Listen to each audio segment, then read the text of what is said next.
Olá pessoal, mais um vídeo do blog Raciocínio Clínico. Hoje nós vamos discutir uma situação clínica e uma situação de vida que é muito comum, que são os vieses, que o Dr. Leandro, meu companheiro aqui, vai discutir melhor com vocês. Obrigado, Dr. Pedro. Então hoje a gente vai falar um pouquinho sobre os vieses cognitivos.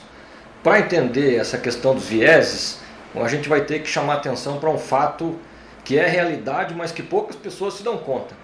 Então a gente tem que prestar atenção, porque a gente não é tão racional quanto a gente gosta de acreditar. A gente sempre acha que assim, uma decisão que eu tomei foi porque eu raciocinei, porque eu comparei as alternativas, eu comparei, contrastei, e aí fiz um cálculo mental e concluí que esse caminho era o melhor. Essa é a maneira como a gente justifica nossas decisões, mas na verdade não é a maneira como a gente toma a maior parte das decisões no dia a dia. Isso se deve a dois motivos principais. Um é que o mundo é muito complexo. A gente imagina que o mundo é simples, que a gente tem todas as informações necessárias para tomar uma decisão, mas isso nem sempre é verdade. Na verdade, o mundo é muito complexo, a gente trabalha com muitas variáveis, muitas das quais a gente nem está ciente que elas existem, então a gente muitas vezes tem que tomar decisões baseadas em informações incompletas e imperfeitas. E isso também faz a gente pensar que os problemas são diferentes. Às vezes problemas simples podem se tornar complexos se você não prestar atenção em toda no seu âmago. Então, lembrar que você pode estar errando tomando decisões erradas todos os dias. E você vai tomar essas decisões erradas, você queira ou não queira, ou quer ou não queira. Porque o nosso cérebro, como o Dr. Leandro falou, não é perfeito. E nós recebemos muitas informações. E a quantidade de informações acaba enchendo, por assim dizer, enchendo o cérebro de dados e que nós não podemos distinguir facilmente um do outro. E outra grande questão é que a gente foi desenvolvido de uma maneira que a gente funcione tentando usar sempre o mínimo de esforço possível. Isso é biológico, a gente evoluiu dessa maneira, para a gente raciocinar e tomar decisões da maneira mais rápida e que custasse menos energia para a gente. Por isso que na grande maioria das situações a gente acaba preferindo usar o sistema 1, que é a famosa intuição, que é aquele pensamento automático, involuntário e inconsciente e que não exige esforço nenhum. E para isso a gente lança a mão do que nós chamamos de atalhos ou que nós chamamos também de heurísticas. O Dr. Leandro vai explicar um pouco melhor para vocês, mas são maneiras de você simplificar o seu problema para chegar a uma conclusão melhor. Heurísticas é uma palavra feia que vem do grego, na verdade vem da mesma raiz de eureka, de descobrir. Então o que significam as heurísticas? São atalhos de pensamento. Quando você está diante de uma pergunta muito difícil, muito complexa e para a qual você não consegue saber a resposta, pelo menos não de maneira imediata e sem esforço, você acaba substituindo aquela pergunta difícil por uma pergunta mais fácil que você consegue responder. E aí você substitui a resposta da pergunta fácil para responder a pergunta difícil. Dando um exemplo clínico que também está no blog, que vocês podem procurar, se você estiver diante de uma paciente de 60 anos, obesa, que hipertensa, severa, e que comeu uma feijoada e apresentou uma dor importante, com náusea e vômito no hipocôndrio direito, você tem uma suspeita diagnóstica. E você pode fazer vários diagnósticos a partir daí. Mas você pode usar uma heurística, que o Dr. Leandro vai mostrar para vocês. A heurística aí no caso é a representatividade, ou seja, você substitui o que é mais provável. Então no caso dessa moça, com dor em hipocôndrio direito, a primeira coisa que vai vir na sua cabeça é o que mais parece com isso. Então você lembra daquela figurinha de livro. Quando você estudou cólica biliar, provavelmente foi essa imagem que foi pintada lá no livro, que é mais comum em mulheres, obesas, idosas, multíparas, que acontece mais em hipocôndrio direito, após uma refeição gordurosa. Então é uma situação muito semelhante com o que a gente acabou de apresentar. Então você acaba substituindo qual é a explicação mais provável para o quadro clínico desta paciente por outra pergunta. O que esse quadro clínico mais parece? Essa é a heurística da representatividade. Então parece tanto com uma cólica biliar que você assume que cólica biliar é a resposta mais provável nesse caso. Mas, sempre tem um mas, e pode ser que você se engane. porque você pode deixar passar uma pancreatite aguda, que acontece após uma refeição gordurosa, ou mesmo um infarto do miocárdio numa paciente hipertensa severa com 60 anos de idade e obesa. Então eu acho que você pode ser levado a erro pelos atalhos, né? Então, mas é uma forma de você apresentar uma maneira mais fácil de se chegar a um diagnóstico. Exatamente. As heurísticas, na verdade, são ferramentas que nos ajudam a encontrar respostas para a maior parte dos nossos problemas de uma maneira mais fácil, sem exigir tanto esforço mental. Geralmente dão certo, elas vão dar a resposta correta na maioria dos casos, especialmente se você é experiente, se estudou, está bem preparado, sabe o que está fazendo. Então as heurísticas vão estar corretas na maior parte dos casos. Mas sempre existe uma porcentagem de pacientes que não vai ter aquela doença que você pensou pela primeira vez, que foi sua primeira hipótese que você lembrou com mais facilidade. Só lembrando a vocês mais uma vez, que as heurísticas não aparecem sozinhas. Você tem que ter um desenvolvimento importante, um treinamento, ver muitos casos e guardar os scripts na cabeça. Que ela só vai funcionar depois que você ter o script na cabeça.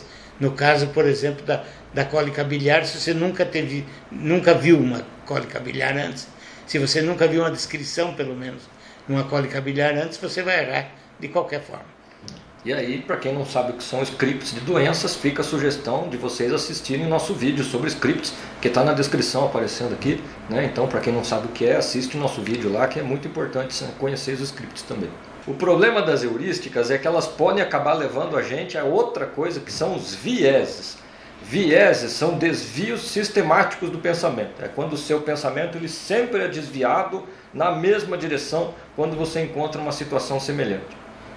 Então esse termo vem do boliche, né? Viés vem do boliche, que é um termo que se usa quando produz uma bola, por exemplo, que tem um desviozinho do centro de gravidade e aquela bola ela sempre desvia para a direita, ou sempre desvia para a esquerda, sempre da mesma forma. Então esse é um desvio sistemático. E nosso pensamento pode ter isso, e quando tem esse desvio sistemático para uma direção ou para outra, é o que a gente chama de vieses cognitivos. Esse viés é tanto maior quanto mais preguiçoso a gente é.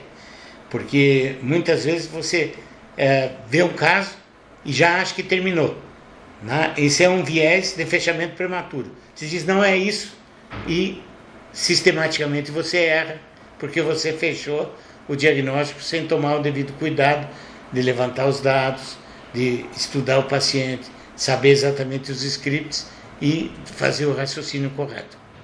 Essa, inclusive, é a maior causa de erros de diagnóstico, segundo a literatura, é o fechamento prematuro. Então é o viés cognitivo mais perigoso de todos, é o que mais provoca erros de diagnóstico. E quem escreveu muito sobre ele foi o Jorge Bordage. Você conhece o Bordage, Dr. Pedro? Conheço, o Bordage foi meu professor quando eu fiz o curso de educação médica para profissionais de saúde na Universidade de Illinois, em Chicago. Então, o Dr. Bordage é o camarada que descreveu a representação e que cuidou de todo o pensamento em relação ao raciocínio clínico. E é uma pessoa muito agradável e interessante. O Bordage escreveu que a causa mais comum para você deixar passar um diagnóstico é não ter pensado nele, que é o fechamento prematuro. Ou você pensar e fechar no diagnóstico errado, que é normalmente o que acontece. Outro exemplo de viés é o viés de confirmação. O viés de confirmação é quando você valoriza demais as informações que reforçam uma hipótese inicial sua e dá menos valor do que deveria dar para as informações que falam contra a sua hipótese inicial. Um exemplo disso muito comum hoje em dia é uma discussão de Facebook. Não é assim, Dr. Pedro? A discussão de Facebook leva sempre à polarização, muito comum hoje em dia, porque o sujeito tem uma ideia e não aceita as ideias do outro. Com isso, ele acaba criando uma enorme discussão e só os argumentos dele é que valem, não os argumentos dos outros. Eu vou dar um exemplo também que é muito comum, de algum professor prepotente. O professor prepotente sempre tem um diagnóstico, mas quando o aluno pergunta, mas professor, o senhor não acha que pode ser? Não, a minha hipótese é muito mais provável do que a sua hipótese que você está dando o diagnóstico. Mesmo que ele venha com dados e com informações muito melhores que a do professor. Então, esse é um viés de confirmação. E acontece muito comumente por se manter uma única posição em relação a um determinado diagnóstico. E o viés de confirmação não é só coisa que acontece só com um médico ruim, não, gente. Isso é uma coisa própria da mente humana. O próprio Einstein tinha isso. Estava lendo recentemente a biografia do Einstein. O Einstein ele tinha algumas ideias sobre a teoria quântica e tal, né? Que ele acreditava naquilo firmemente e ele não valorizava muito os argumentos contrários. Então, se até o Einstein tinha isso, imagina a gente, pobres mortais, né? O cérebro dele era maior, também tinha mais lugar para essas coisas. Verdade. Então, o viés de confirmação é um problema tanto na área da medicina, que pode levar a erros diagnósticos, como no campo da ciência propriamente dita. Então, você imagine um erro de confirmação num piloto, né? Que o copiloto diz para ele, não vai por aí não. Ele vai, não, eu tenho certeza que é por aqui. E daí acontece o que acontece por aí. Não vai dar certo. Não vai dar certo. Outro exemplo de viés é o viés da disponibilidade. Disponibilidade é assim, a gente tende a acreditar que é mais provável tudo aquilo que vem para a nossa memória com mais facilidade. Então aquilo que a gente lembra mais fácil, a gente acha que é a resposta mais provável para o problema que a gente está avaliando. Mas nem sempre é. Então, por que alguma coisa pode ser fácil de lembrar? Pode ser porque é comum, nesse caso, possivelmente pode ser a resposta correta, porque as coisas comuns são mais prováveis, né? Comumente acontece. Mas nem sempre é o mais comum que vem na nossa cabeça. Pode ser alguma coisa que marcou a gente de uma maneira muito importante, porque foi uma história muito dramática, com um final muito ruim, ou com um final muito favorável, que marcou a gente por algum motivo.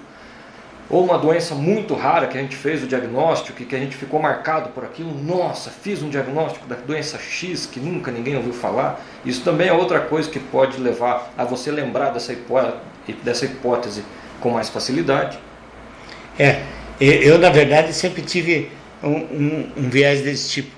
Todos os doentes que tinham qualquer lesão pulmonar, para mim era sarcoidose, louco para fazer o diagnóstico, né?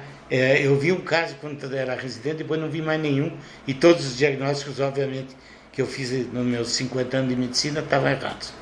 Eu tenho isso com doença de Whipple. Eu vi uma doença de Whipple e me marcou profundamente. Agora todo velhinho com diarreia, com artralgia, com perda de peso, eu penso doença de Whipple, apesar de ser extremamente raro. Isso aí a gente pode dançar feio num diagnóstico, se você começar a pensar com um viés desse tipo, né? Isso acontece também nas grandes epidemias. Isso é dengue, o Brasil todo tem dengue e um monte de leptospirose passa como dengue, né? Ou H1N1, o vírus H1N1 passa, a influenza A passa como dengue, e o diagnóstico é diferente e precisa de tratamento diferente. Um outro exemplo é quando a gente pensa, o que é mais provável você morrer, num acidente de avião ou num acidente de carro? Então muita gente vai responder avião. Só que as estatísticas mostram exatamente o contrário. A morte num acidente de carro é muito mais provável do que morte num acidente aéreo. Só que a morte no acidente aéreo, ela vira uma notícia enorme, sai no Fantástico, sai no Jornal Nacional, todo mundo posta no Facebook. Então acaba ficando mais fácil de lembrar, porque são situações dramáticas que chamam a atenção da gente. E que por isso ficam mais fáceis de lembrar quando a gente pensa no risco de morrer por avião ou por carro. Então esses foram os vieses, né? Que são tendências do nosso cérebro numa única direção. Então por isso que se chama viés, né? A palavra em inglês é bias, então vocês vão ver até hoje se usa bias em português, né? Mas normalmente é viés. É uma coisa difícil de ensinar porque não é muito comum na nossa língua falar em viés. Então, em resumo, todos estão sujeitos a viés, é a maneira como a nossa cabeça funciona, mas é muito importante que a gente conheça os viés para estar atento e tentar diminuir o risco que esses vieses acabem levando a um erro diagnóstico. E o importante é que dá para você saber quando você está diante de um viés ou não, né? Então o próprio Kroskey, que é o amigo nosso amigo de literatura, amigo de escrita, que só conhecemos ele pela internet, nós também pela internet, ele fala em debiasing, ou seja, você evitar os vieses. Então a gente vai falar das estratégias anti-vieses ou do debiasing, num outro vídeo. Isso. Fique ligado, sai logo no blog Raciocínio Clínico. E esse é bom, porque você aprende a diminuir a tua possibilidade de erro. Então, obrigado, gente, por assistir a gente nesse vídeo. Não esqueçam de se inscrever no canal do YouTube e ativar as notificações. E também de fazer sua inscrição no blog Raciocínio Clínico para receber em primeira mão todas as nossas novidades direto no seu e-mail. Obrigado, gente. Até a próxima.